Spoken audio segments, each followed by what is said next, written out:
আসসালামু আলাইকুম প্রিয় দর্শক, আশা করি সকলে অনেক বেশি ভালো আছেন। আপনারা অনেকেই একটা বিষয় নিয়ে সবসময় দ্বিধাদ্বন্দ্বের মধ্যে থাকেন যে আপনার খামারের মুরগিগুলো ডিম পাড়তেছে, কিন্তু ডিম পাড়ার পরে সেই ডিমটাকে আবার খেয়ে ফেলতেছে। আবার অনেক সময় দেখা যায় যে একটা মুরগি আরেকটা মুরগির সাথে এত পরিমাণে ঠোকরাঠুকরি করে, যার কারণে অন্য আরেকটা মুরগির গায়ের পশম ছিলে যায়।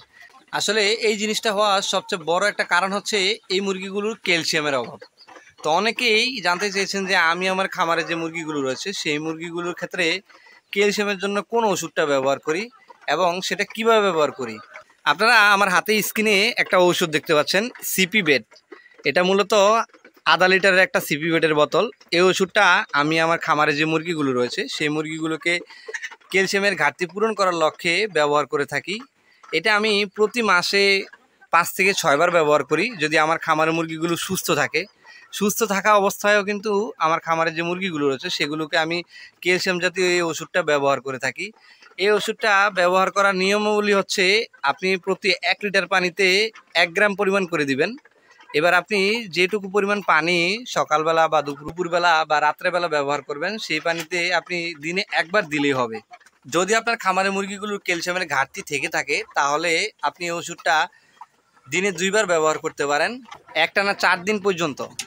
শুধু সিপি বেডটা দ্বারাই যে আপনি এই মুরগিগুলো ক্যালসিয়ামের ঘাটতি পূরণ করতে পারবেন সেটাও কিন্তু নয়। আপনি চাইলে ঘরোয়া পরিবেশে আপনার খামারে যে মুরগিগুলো রয়েছে সেই মুরগিগুলোকে ক্যালসিয়ামের ঘাটতি পূরণ করতে পারেন। অনেকের খামারে মুরগিগুলো চাম ডিম পাড়তেছে, অর্থাৎ ডিম পাড়তেছে, সেটার উপরে কুসুমের যে উপরের অংশটা রয়েছে, সাদা যে শক্ত অংশটা রয়েছে সেই শক্ত অংশ থাকে না, সেটাকে আমরা সবাই চাম ডিম বলে থাকি। সেই চাম ডিমের জন্য কিন্তু আপনাকে বুঝতে হবে যে আপনার খামারের মুরগিগুলোর মধ্যে ক্যালসিয়ামের ঘাটতি রয়েছে। তো এই ক্যালসিয়ামের ঘাটতি পূরণ করার লক্ষ্যে আপনি কিন্তু চাইলে ঘরোয়া পরিবেশে, অর্থাৎ ঘরোয়া পরিবেশে আপনি একটি ওষুধ বানিয়ে এই মুরগিগুলোকে খাওয়াতে পারেন। সেটাও আমি বলে দিচ্ছি। মুরগির কোনো একটা ডিম আপনি সিদ্ধ করবেন, সিদ্ধ করার পরে ভিতর থেকে যখন আপনি ডিমটা খেয়ে ফেলবেন এবং অবশিষ্ট যে খোসাটা থাকে সেই খোসাটাকে আপনি গরম পানিতে সিদ্ধ করে তারপরে শুকিয়ে সেটাকে ব্লেন্ডার করে আপনি মুরগিগুলোকে খাবারের সাথে ব্যবহার করতে পারেন।